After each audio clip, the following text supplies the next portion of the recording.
What's up, y'all? It's Jeff Cobb, and you're listening to Ricky and Clive Wrestling Show on Social Suplex Podcast Network. You're listening to the Ricky and Clive Wrestling Show.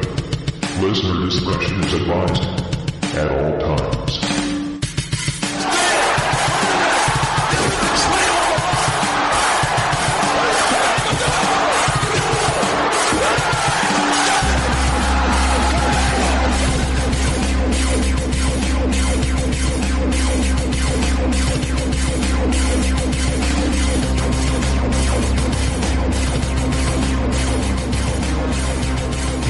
Thank you once again for downloading and listening to another episode of the Ricky and Clive Wrestling Show, part of the Social Suplex Podcast Network. My name is Clive and I am joined by Mr. 91% himself, the human calculator, the Carol Vorderman of the podcasting game. Ricky, welcome back this evening. How are you? Good evening. Doing well. I still prefer the perfect 10 though. The real perfect 10. Mm-hmm. Or we can go with the perfect 91, but that implies that there's room for improvement, when the perfect 10 implies there is no room for improvement. Mm-hmm. Do you think there's room for improvement? I mean, there's always room for improvement. That's a good life lesson, actually. It is. If something can be better, then it's as good as broken. Mm-hmm. That's another one of my life mottos. That's not really, but still, I stole off someone. Anything else you've stolen from anyone? That man is no longer with us, unfortunately. I don't think so. Have I? Just so you're saying that all your upcoming jokes are originals then? Well, I mean, it's jokes that I've saw before. One of them's original. Okay. I mean, we kind of ruined it. Last week it was just a natural, way we started the podcast. But hey ho. I'm sorry. But a takeover talk tonight. Some quiz. Yep. Some super quiz. Looking forward to it. Indeed. But, so, there was this guy that walked into a restaurant in New Zealand just a few days ago. Mm-hmm. Lucky bastard. Lucky bastard. What did I miss there? Well, I said a gentleman walked into a restaurant in New Zealand a few days ago. And that's it? That's Lucky bastard. Because we don't have that privilege. We don't. But not yet, we don't. We still, currently, some of us bow at the altar of Nicola Sturgeon, currently. Yep. That wasn't a lead into a joke, that was just with the news about today, about kids going back to school next week. Next week, that's it. So we're slowly, hopefully, starting to come out of a lockdown. Mm-hmm. Hopefully by the middle of March, end of March, some places might start opening up and we can actually get out of our houses and do something, but we shall wait and see. Yep. Getting impatient, kind of getting bored and frustrated, but I know. That is the rules and we will obey to them. Did you hear what she was saying about new symptoms that have been found and not to worry about them? No, I only watched a little bit of a brief. Well, she was talking about if you start having tummy pains, quite sharp tummy pains, and you start hallucinating, you hear voices in a really thick Northern Irish accent, not to worry, you've just got a stomach ulcer. Oh, that's bad. I thought you were going to start singing the Randy. I hear voices in my head, they talk to me. Oh, that's... Sorry, what was that? Nothing, I was just... I'm just talking I'm on the podcast with Clive. Really? The wife just asked me there, so have I seen the dog bowl? She's trying to get him some food, and I didn't realise you could bowl.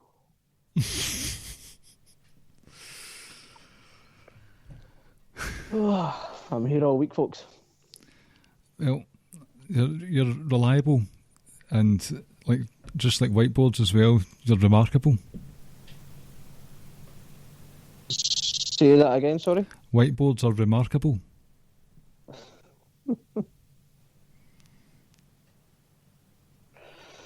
Can you say whiteboards anymore? Smartboards then. I don't know what we can't say. You probably can't say it, but I've said it. Yeah, it's true. Right before the podcast, even I text you just to say 5 minutes. So I just quickly grabbed my headphones, and I was walking over to sit down, and I nearly fell over the wife's bra. Almost fell and hurt my head. Turns out it was just... What's that? I've missed you. You've gone completely. Sorry, I was just saying right before I messaged you just to the podcast. I quickly grabbed my headset and I was walking over just to come and sit down, and I nearly fell over the wife's bra and hurt my head. It was a booby trap. Oh, that was quite funny, that one. I enjoyed that one. Did you hear, I don't know if you saw, I know it's been a busy day in the news, but did you see that Knorr, there's been a few things coming out about Knorr, you know, the like sort of flavour enhancing. They've bringing out a sort of, what do you call that stuff? The cubes, the stock pots and all that. They're bringing out stuff that's laced with nitrogen oxide, but everyone, like loads of the staff that work in the factories, think it's just a laughing stock.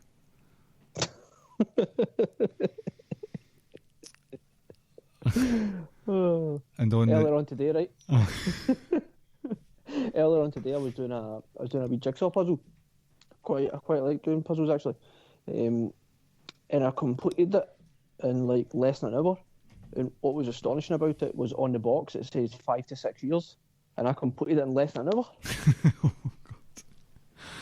Well, when I reminded myself about the old stock game there, I heard that there's been news that staff morale is really low in the OXO factories.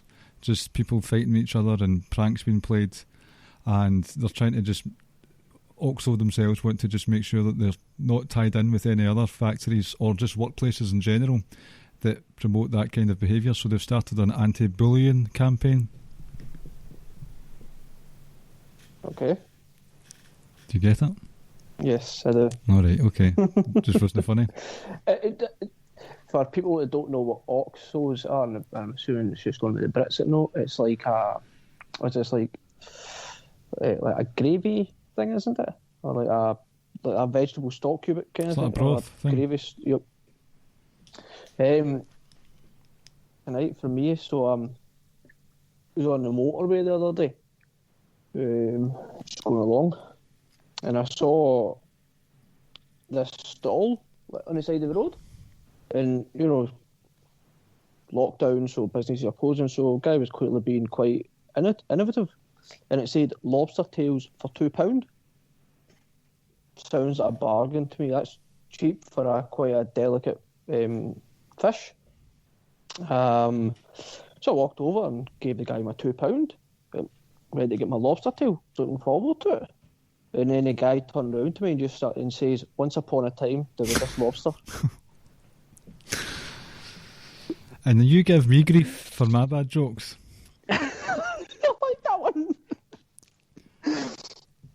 No. Oh, right, that's me done. I just like, we're going to talk about the quiz shortly, and I know you'll find out what my topics are, but I was doing a wee bit of research on them just to make sure I was tip top with my knowledge. And you know, those silly pop-ups you get. It was a pop-up for a website, conjunctivitis.com. I thought, that's a sight for sore eyes.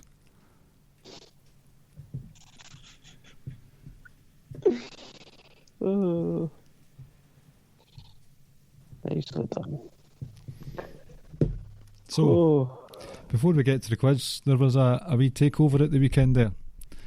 NXT Takeover Vengeance Day. What were your thoughts on it overall? We won't spend too much time on it, just a wee back and forth for 5 minutes or so.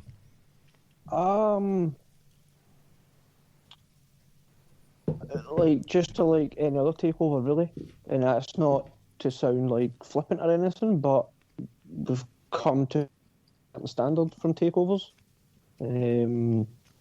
I really enjoyed one. There was, I would say, kind of like what you would expect from takeovers. There's always like 2 or 3 like really, really good matches. There's always one that was like that was borderline great-ish, and then there's always one that was like, well, that's not bad. It was a really solid match. I felt the 2 tag matches as well as Kushida and Gargano for me were the 3 outstanding ones of the night.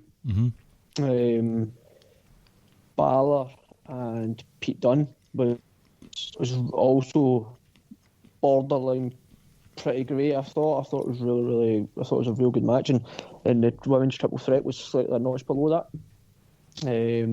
Obviously, I think the biggest talking point from the night was, Adam Cole and Kyle O'Reilly, and you could clearly see the dilemma that Roddy Strong was facing himself there. That kind of image as Takeover went off the air, it was Kyle O'Reilly on the floor, Roddy Strong still in the ring, kind of looking like, what the hell has just happened here?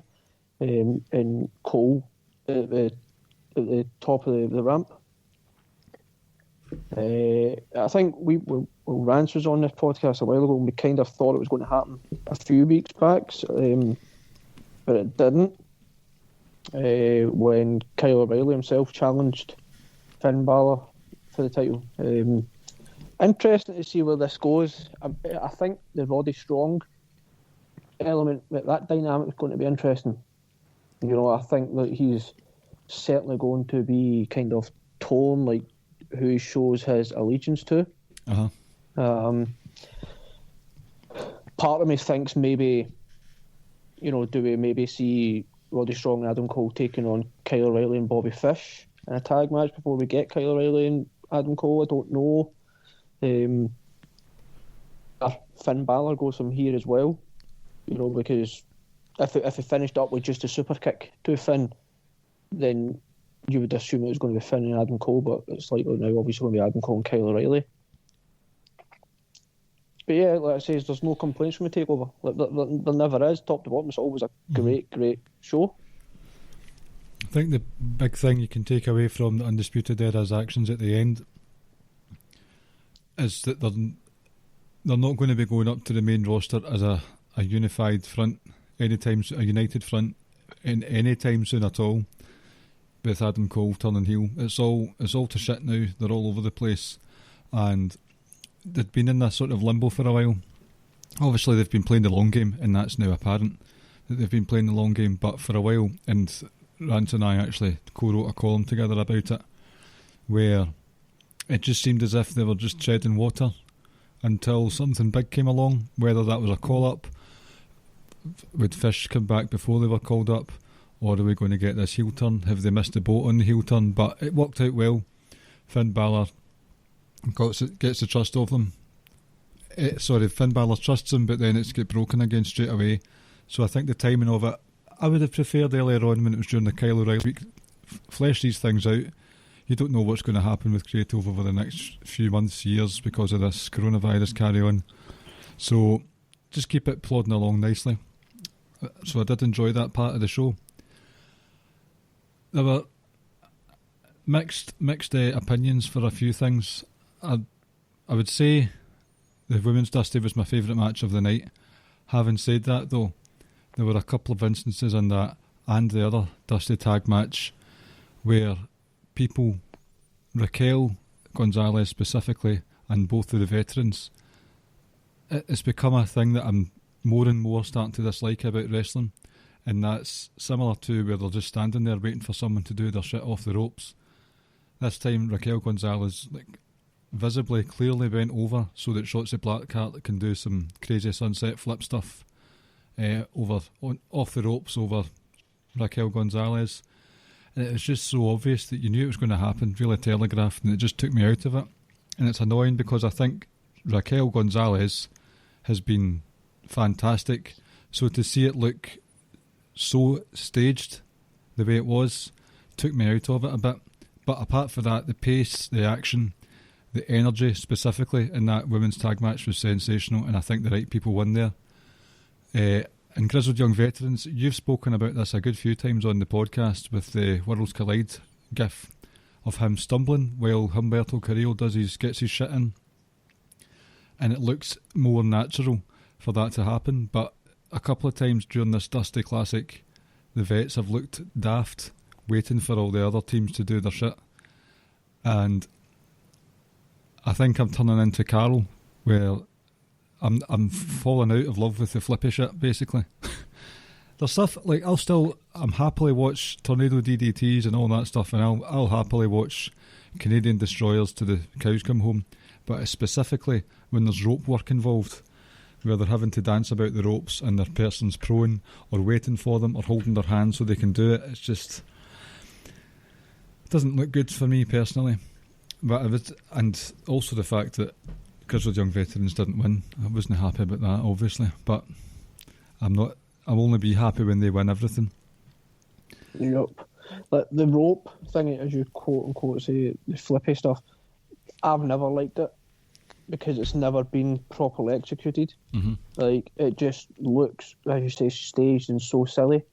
And I've always said Zach Gibson, go back to Worlds of Clyde, and that's how you do that spot. Mm-hmm. Like, there was no waiting around. He stumbled, turned around, and the guy caught him.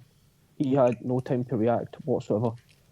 So it is disappointing when you see guys like that doing it. I think sometimes it can be... You've just got to try and keep preoccupied, because sometimes it takes so long to set up, even when they are out there on the floor, like, punching each other, still hovering about. It still doesn't look right, because, yeah, they're trying to stay busy, but they're also trying to keep an eye on what's going on and when they can get the spot done properly. Just not a fan of that stuff, really. Only because it's not executed properly. Like, if it's done properly, then I think it looks good. But 9 times out of 10, it's not done properly, and it's just, like you say, it takes away slightly from the match. You just kind of roll your eye at it, and then you're like, right, well, let's try and forget it and let's get back into the match. I thought Gargano and Kushida was probably my favourite match of the night. What I loved about that is it was a great pace to it. It starts off slow and methodical, and it picks up pace. Kushida hit this like stupid, crazy, like flying armbar thing. Yes. And I think I would have to say, like, from like those 3 matches, they didn't like. And we've said it before. We're starting to get used to it now. We're also used to it now that having no crowd there didn't affect my enjoyment of those matches. Okay. A crowd can add so much to it, but I just felt like not having a crowd there didn't bother me either. But yeah, like I say, that women's Dusty match was excellent as well. As was the men's. Overall, like, just a real good night. Like, the Tony Storm table spot was it's just funny looking back on it. Like that. The table was clearly what's the word I'm looking for? Propped. Yep, the prop. So it just collapses. But yeah, like I say, I don't have any real complaints about it. The only thing is, when it comes to NXT now, is my love and affection for NXT isn't quite what it was 3 years or so ago. I feel like, and I've always said it, the special thing about NXT was the 1 hour thing. And I always says, you hear me say it all the time, like, sometimes less is more. I just felt like the 1 hour, you could have fleshed storylines out longer, and people don't have to appear every week and stuff like that, so I still love NXT, I really do. But like I say, that love isn't what it quite once was. And I think it it probably began around about the time NXT UK came on, because I felt like, right, that's a show tailored and catered towards us. That's, can't wait to start diving into this now. But I've just never really got that love for NXT back again. Like, I'll always watch it, but that says to me it just isn't what it used to be. You've touched on something there that I've actually felt for a while, and it's not. I've had no issues with the 2 hours. I thought when it started doing the 2 hours, the creative was a million miles an hour. That September to December period was just fantastic in 2019. But I really miss the fans. I really miss Full Sail. I think that's what it is for me. That there's just been this. There's been something missing from it. And even though you've got the CWC, and when you had the first plexiglass era, where it was very noisy and banging, sounds like a hockey fight arena kind of vibe, they were good, but I really do miss, and I miss the takeovers. Like, I miss the smarky smart crowds singing all the chants under the sun, getting the boos that they deserve, or the cheers that they deserve. Excuse me. And it just sets the takeovers apart from the rest, because they're still in the Cruiserweight Centre. Is that? No, Cruiserweight.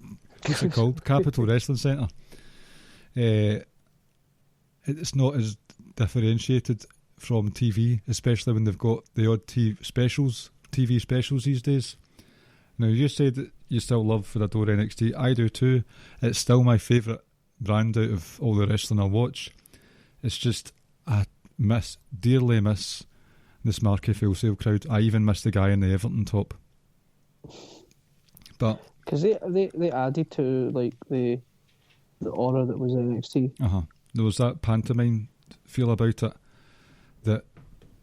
And it was like a smart crowd. So I know some of the times we take digs at smart fans, but there was just a right raucous feel to watching NXT and Full Sail, and I miss that. So I don't want them to hurry up and get fans back in.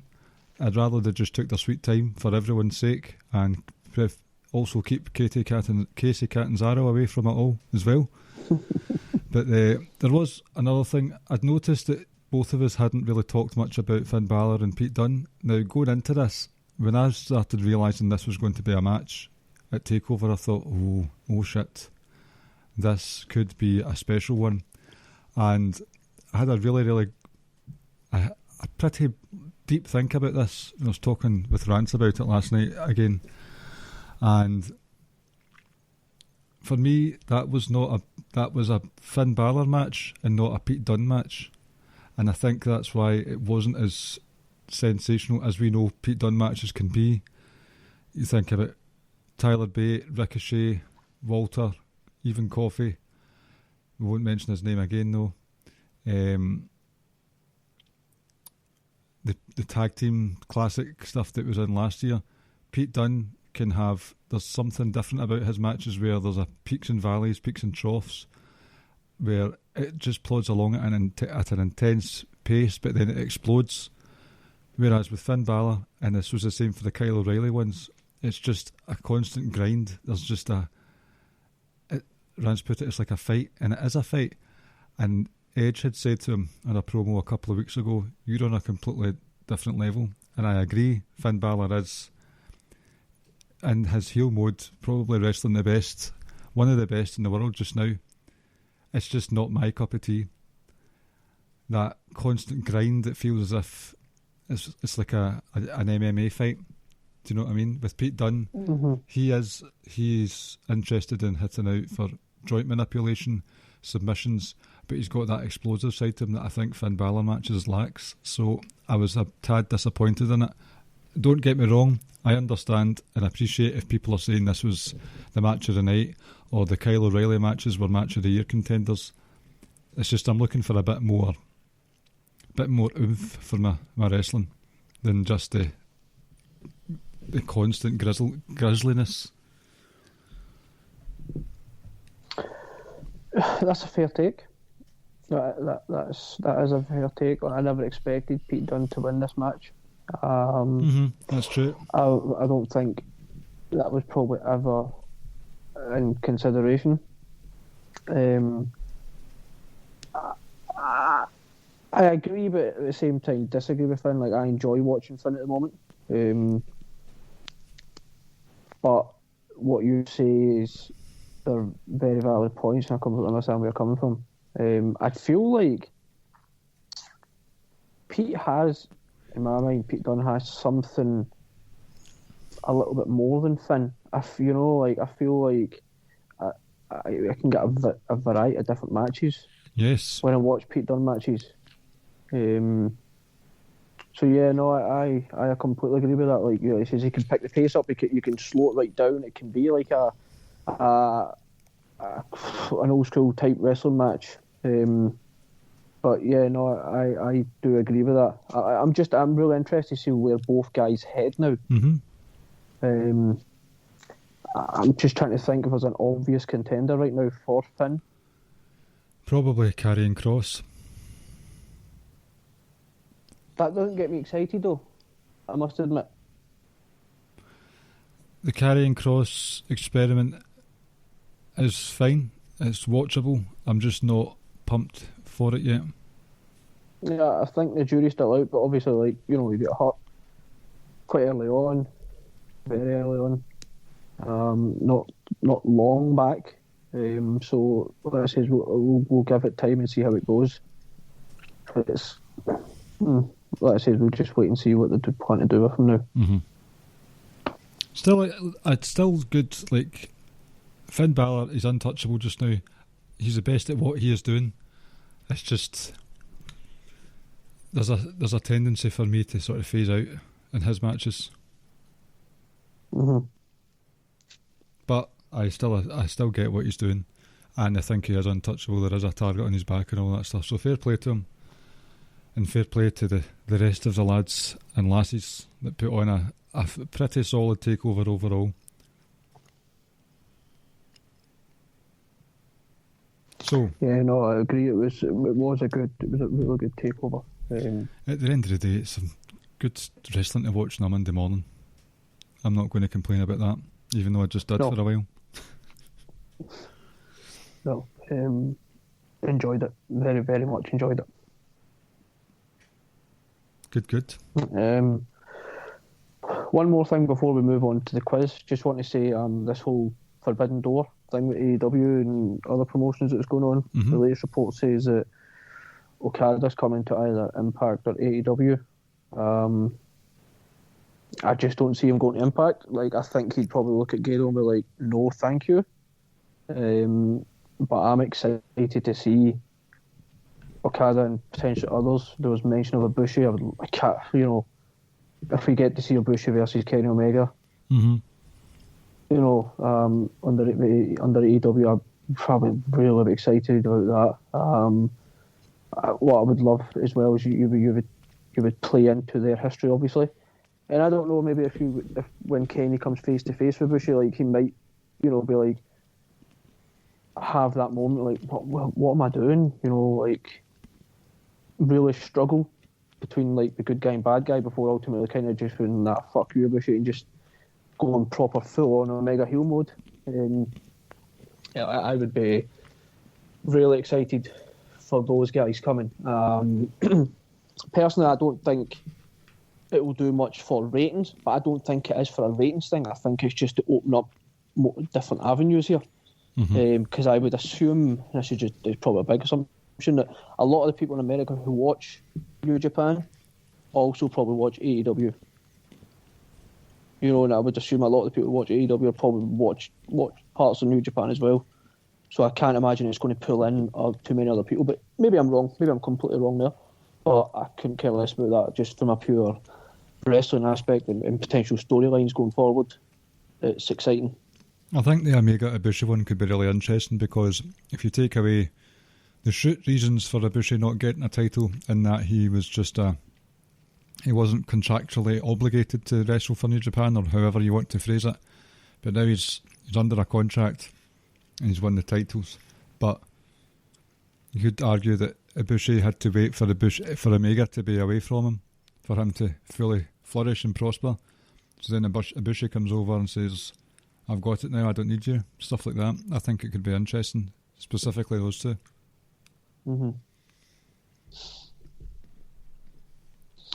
Okay, doke.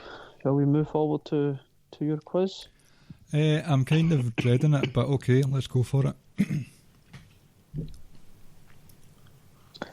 Right, so as we mentioned last week, your 5 subjects were Edge. You're going to get just general wrestling. It's going to be worth like multiple points. Television program 24, Pokemon, and a Marvel / DC quiz. Oh shit.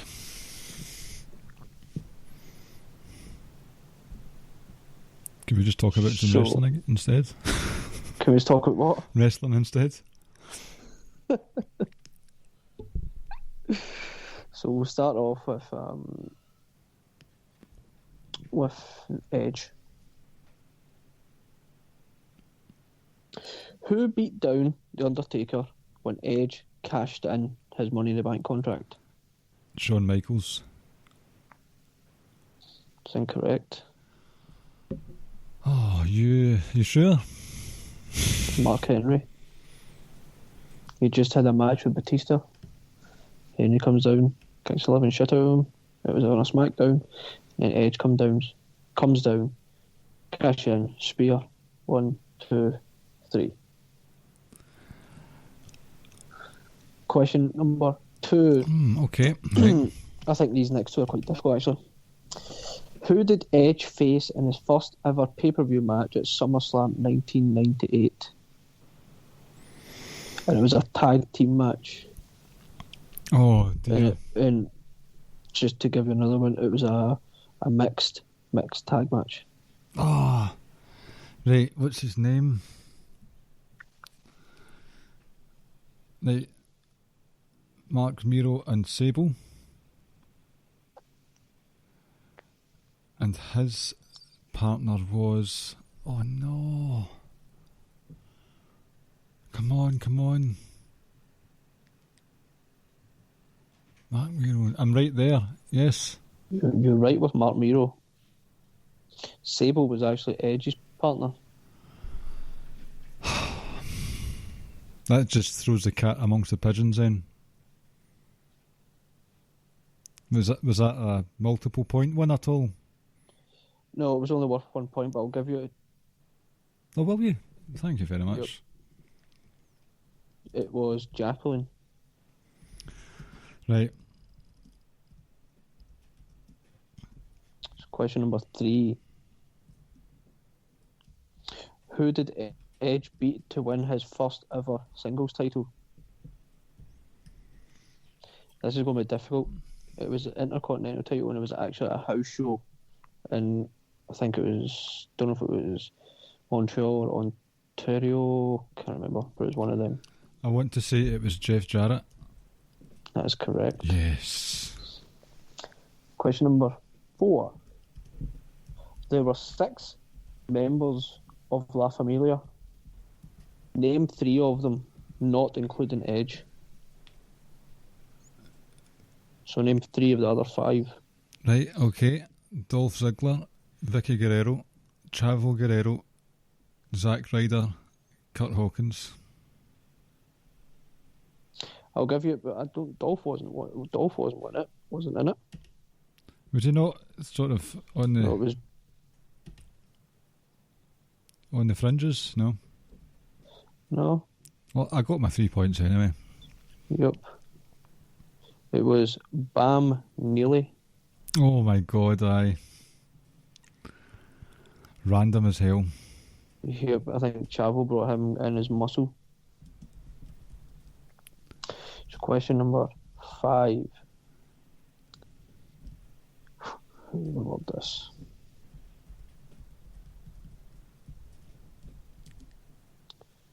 So here we go. He has faced 9 people en route to winning 7 of his world titles. Name 5 of them. So 9 different people over those matches. Name 5 of the other competitors in those matches. So it can be any kind of... But, so there's been one couple of wrestlers appear twice, so that only counts as one answer. So what I mean is, it can be either the World or WWE title. Yep. Okay. John Cena. Yep. Undertaker. Mm-hmm. Jeff Hardy.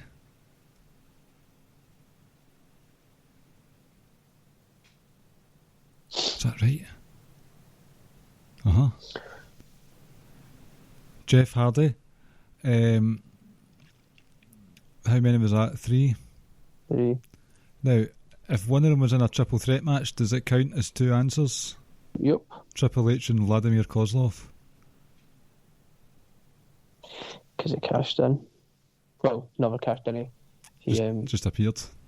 Yep. I don't remember the Jeff Hardy one. Why don't I remember the Jeff Hardy one? It was Royal Rumble 09, and Matt Hardy came back and hit Jeff with a chair shot. You've got 5 then. So let me see. You got 1, 2, 5.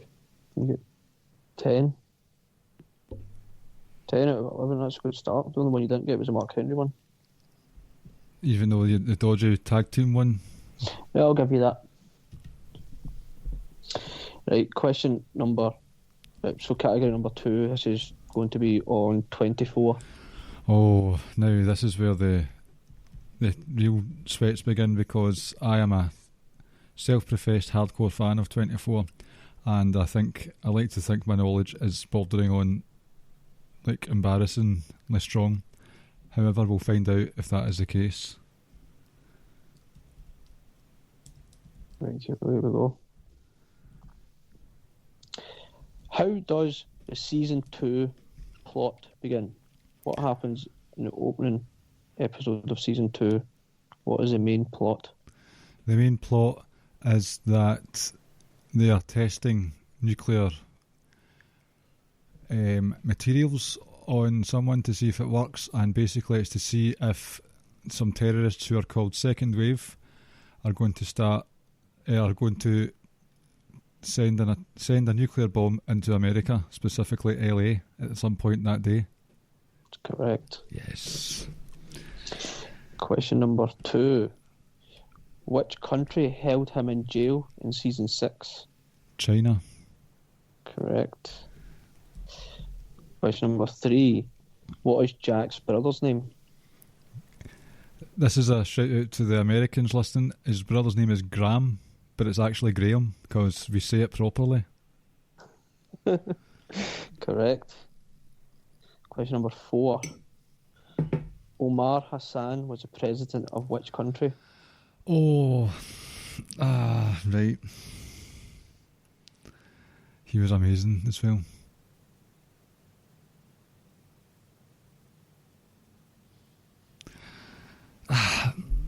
See if I give you the 3 letters, would that be enough? I don't know what 3 letters are going to be, but...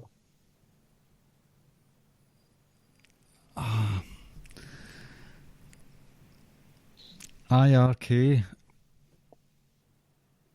Islamic Republic of somewhere. It's that one I need. Oh no! Islamic Republic of... Oh, what's it called? No, it's gone. I've not got it. Kamistan. Kamistan, fuck's sake. Question number 5. I'm raging. I can tell. What drug was Jack addicted to? The old horse. Or heroin. That's correct. So you got 4 again. See, I'm annoyed because I even going. knew there was like the Islamic Republic of. You might actually... You're off to an absolute flying start here. Right, so the next one, we'll go with Pokemon. Oh, God. I don't understand any of these things, right? So, which Pokemon can be used to defeat? Is it Lorelei? Lorelei. What type of Pokemon? Lorelei. Yes. Is it fire? Grass or electric? Oh, shit. What the hell that means? Yes, Lorelei specialises in water Pokemon, and I, for some reason, thought it was ice Pokemon. So fire melts ice, but electricity electrifies water, and grass smothers water or something like that. Terrible, terrible. Question number 2. I was right in my head, that's the main thing. Question number 2. Who stole Misty's bike? A total guess for this one. I'm going to say it was Jesse from Team Rocket. It was Ash. The wee shite. Question number 3. Rock Tunnel and Power Plant are closest to which of the following? Celadon City, Cerulean City, how do you say that? Cerulean, or Cinnabar Island. I'm going to go for Celadon. The first one. It was Cerulean, or how do you say it? The second one. Question number 4. Embarrassing. How many hit points is the lowest amount of points a Pokemon has in the base set 1 collection? Base set 1. Lowest. 30. The answer is 3. Can I speak to the judge about that one? If you want. The 3, like each hit point, like each thing is 10. So. Oh, okay then. Right, 30 then. Thank you. Phew. Question number 5. At least I get one right. Yep. What Pokemon is Black Star promo number 1? Black Star promo. Yep.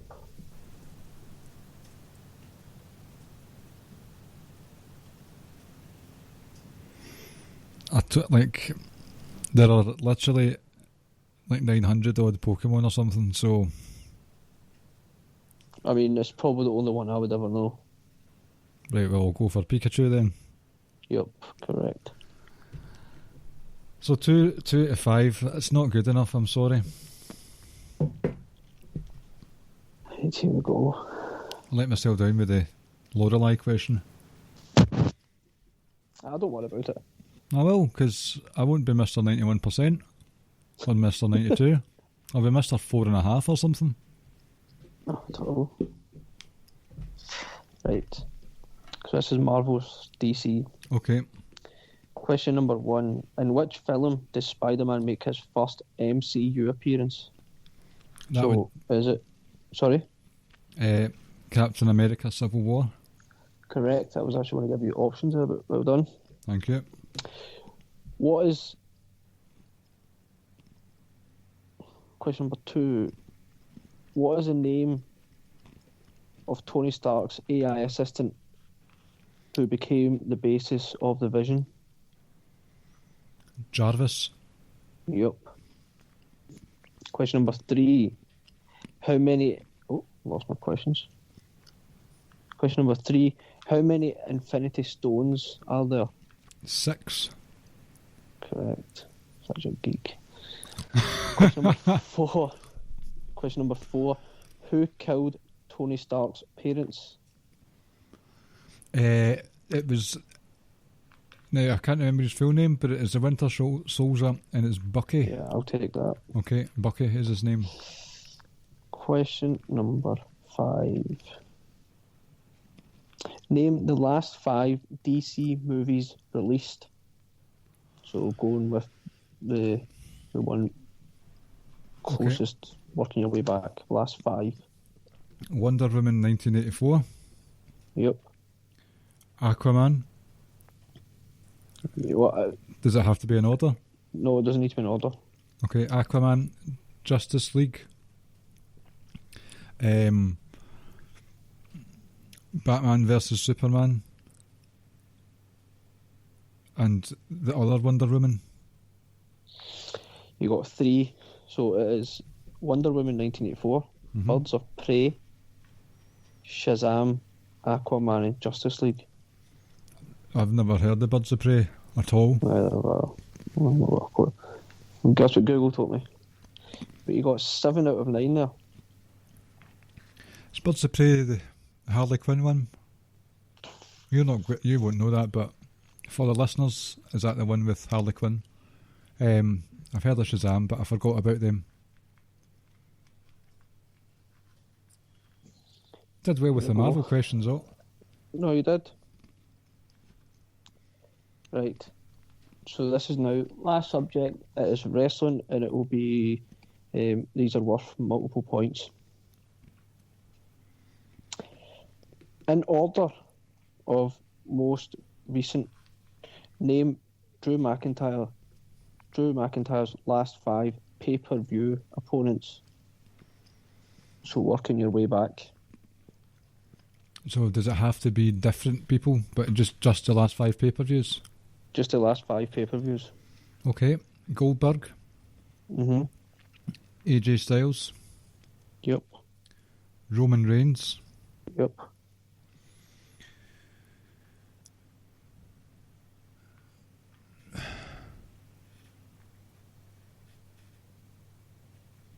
Randy Orton.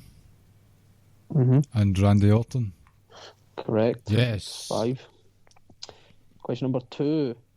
Name those pay-per-views. Royal Rumble, TLC, Survivor Series, Hell in a Cell, and Night of Champions. Correct. Oh, yes. Thank you, Drew. Question number 3. Name the opening 3 matches. Sorry, name the opening match from each NXT UK Takeover event. The opening match, right, so the first one was Mustache Mountain versus Grizzled Young Veterans. The second one was...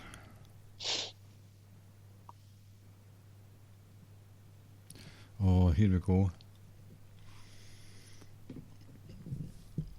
Cardiff.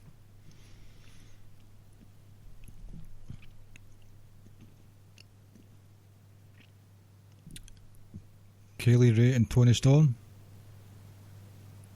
No. Nope. Well, I know that the other Blackpool was Eddie Dennis and Trent Seven. Yep. So you get 2 out of 3. The other one, the Cardiff one, was Noam Dar versus Travis Banks. Oh well, no wonder I didn't. Yep. Just in case anyone's wondering, I didn't like Travis Banks before he got outed as an arsehole. So no, we said it before. He was not appealing whatsoever. Right. Since his return in 2012, Brock Lesnar. Name everyone who has pinned him. There are, according to this, I believe there's 6. Okay, right. Cena. Yep. Triple H. Yep. Drew McIntyre. Yep. Seth Rollins. Yep. Goldberg.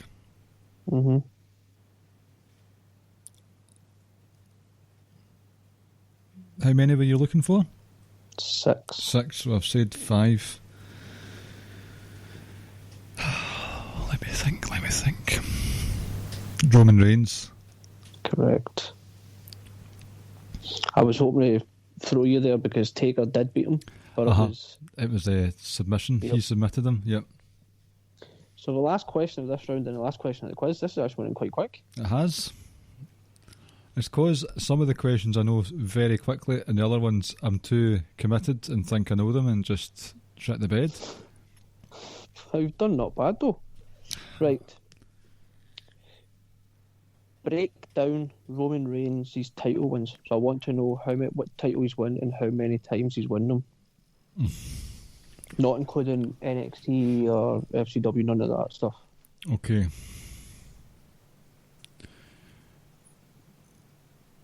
US title 1 time. IC title 1 time. Universal title. Lump the world titles all together. Okay. So 1, 2, 3, 4. That can't be right. It should be more than that.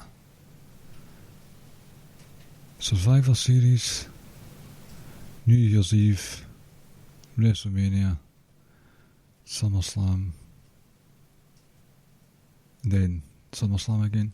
Aye, that was 5 times for that. So World is 5 times. IC title once, US once, and tag titles, I'm going to say twice. Tag titles once. The rest of them you got right.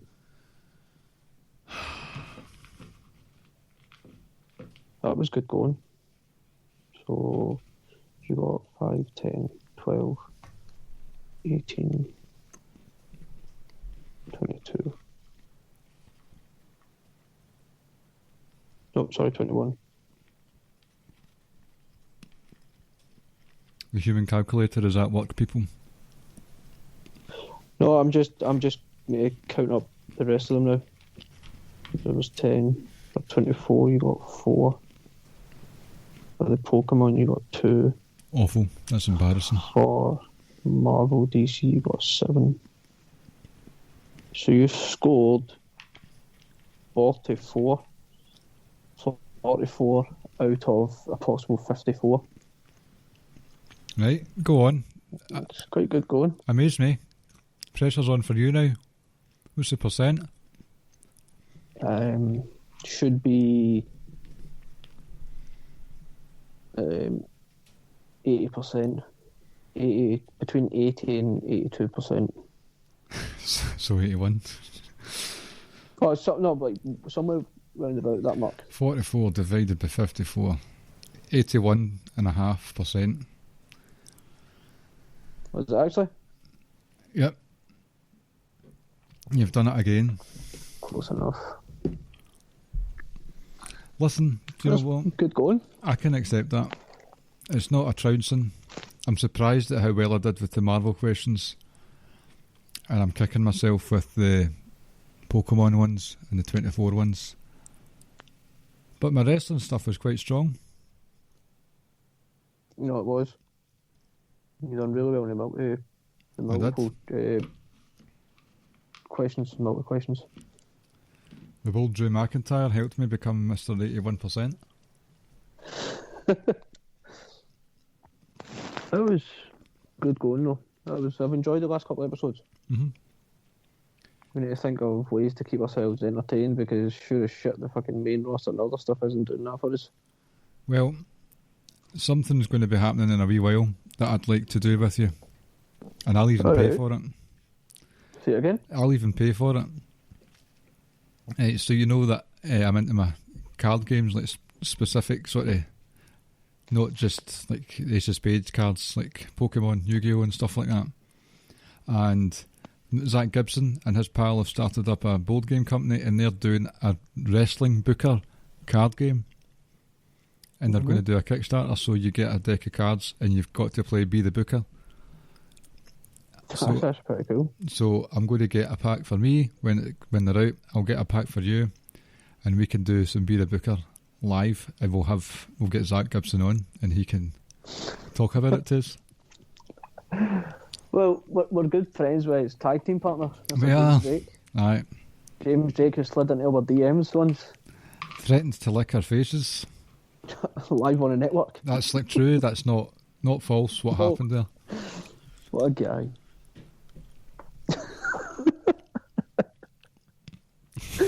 All stem from the fact that we says you were going to shave your head because he done it, but he was like, please don't do it. It was just an app that he was using. Aye, that's right.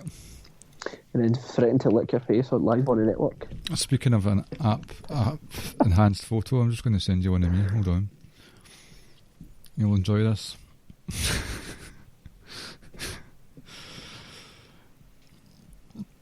Yeah, where are you? There we go, that's it sent.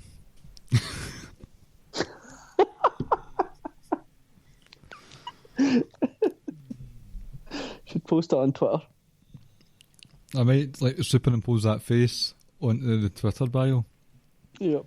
With you pointing, but I was actually going to superimpose a picture of Sturgeon's face onto me so that you're pointing at her. Kind of like that Triple H and Stephanie McMahon photo you've got.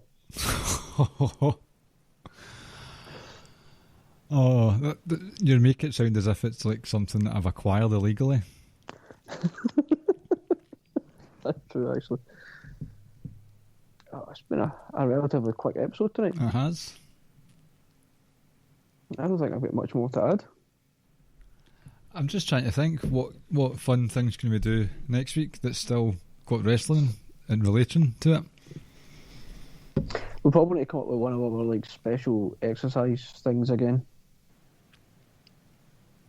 And then just take it from there. What, like one of the things that's a big project for weeks at a time? Possibly. Could talk about it off air. See what we come up with. I hope you've enjoyed the last couple of episodes, listeners. We have enjoyed doing them. It's been a nice, pleasant break from the doldrums of being a wrestling fan in the IWC, which, as you know, has its ups and its downs. So some quiz goodness. Hope you've enjoyed it. I think the other stuff we'll have a wee chat off air. Don't want to bore you with it here. No, our main aim when we do a podcast isn't to sound like smart and edgy and different. You just come on and just talk. It's just two pals talking and just trying to have a laugh. Speak for yourself. Classic Ricky and Clive. 91 and 81.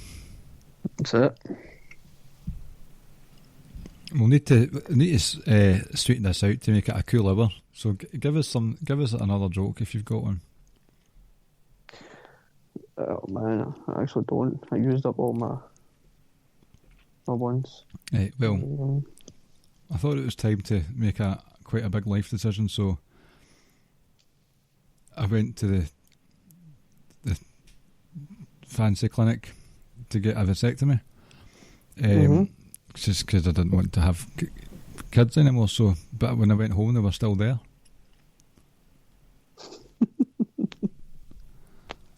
Hopefully, the kids didn't hear that. Nope. My wife might have heard me though.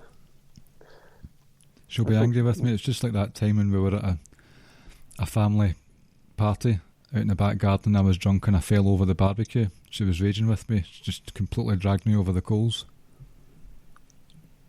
You know, when I think about it, see people who sell meat, like, for a living, are gross.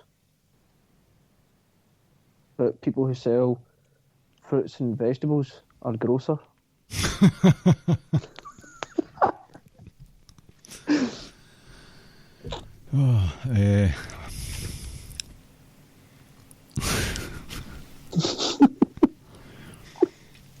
Do you know what's gross to me? I can't stand them. It's those Russian dolls. They're just so full of themselves.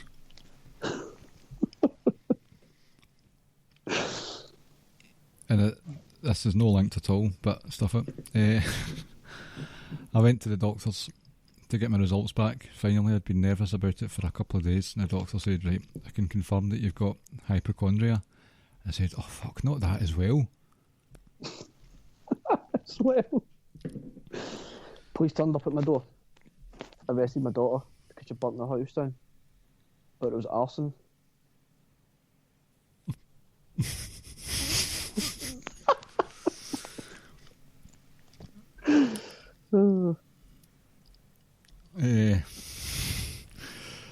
shit. There was a murder. There was a murder in Dumbarton recently. I don't know if you heard about it. The detectives managed to find the murder weapon. It was a briefcase. Hey. I'm out. I'm out as well. Duncan Bannatyne style. Ladies and gentlemen, this has been the Ricky and Clive Wrestling Show, part of the Social Suplex Podcast Network, where you can find other shows such as One Nation Radio, Keep It Strong Style, Grown Men Watch This Shit, All Things Elite, Grave Consequences, Great Match Generator, and 8-Bit Wrestling Podcast. 8-Bit Suplex Wrestling Podcast, sorry. We're all on podcast apps everywhere around the world. Just go onto them, specifically the old Apple ones. Give us a nice 5-star review to help the algorithms. If you go onto prowrestlingtees.net and look up Social Suplex, you will find some more t-shirts from us there with logos. See, I knew I'd forget something. If you go to socialsuplex.com itself, which is not a site for sore eyes, let me tell you, you will find lots of podcast links and column links, and they'll be sent directly to your email inbox if you press subscribe. I've said the t-shirts. If you want to donate to us or any of the other Social Suplex gang, there's a wee link in the show notes for you as well. We're on the Wrestling Squared Circle Facebook group, and we are at Ricky and Clive, and we are out of here. Yeah, indeed. Take care, folks. I just stole that from Matt Willis. Sure he won't mind. He won't. Right, thank you for listening, ladies and gentlemen. We'll see if we've got something fun for you next week. And if not, you're stuck with an Elimination Chamber review, so pray for us. Is that this Sunday? It is. I'm looking forward to it. I thoroughly enjoy the chamber matches regardless of the shit that goes on. Match, I just didn't realise it was this Sunday. I know. Getting my neck works. I mean, a couple of issues with the chamber. Well, I don't understand why Corbin's in a chamber match. Corbin? Yes. Oh, is this the SmackDown side? Yep. Right. Makes zero sense. You see, I think that's going to be a very interesting chamber match. More so than Drew's. You know what I'm looking forward to in a SmackDown chamber match is Kevin Owens and Sami Zayn interaction. Oh, yes. I didn't realise they were both in it. Looking forward to that. Oh, that's magical. So who is it? It's Daniel Bryan, Jey Uso, Corbin, Sami, KO. Is Cesaro in it? Cesaro. What about Nakamura? Exactly. That's what I'm saying. Why is Corbin there? And then the Raw one is what? Drew, Sheamus, Braun, Miz, Orton, and Jeff Hardy. The Miz has dropped out. I never watched Raw. Drew was on Miz TV and Miz was giving him jip. Headbutted him. Well, Drew headbutted Miz, and Miz just said, I'm dropping out, but mark my words, this goes to both champions. I will be, whenever I cash in, I will leave as a champion. I don't know what's happening there. I don't see Drew losing that one, but I think the number one contender for Roman at WrestleMania is very much up in the air. A lot of the people in SmackDown. That's Edge. Well, that's right, sorry. There's a championship match later on that night, isn't there? Yep, so Roman basically just comes down and picks up the pieces and just does what he wants. Oh, he'll do that at the end of the match. Yep. Someone will get destroyed and his music will hit and he'll just walk in. A couple of spears. Bang, done. Yeah. And just walks away, wrecks everybody and leaves. I wonder who it will be. I could see them going with KO, to be honest. We'll see. Lacey Evans is pregnant, so no, we're not getting Lacey versus Charlotte at WrestleMania now. Congratulations, Lacey, to you and your family. Ah, yes, that as well. There's that as well, yep. Yep.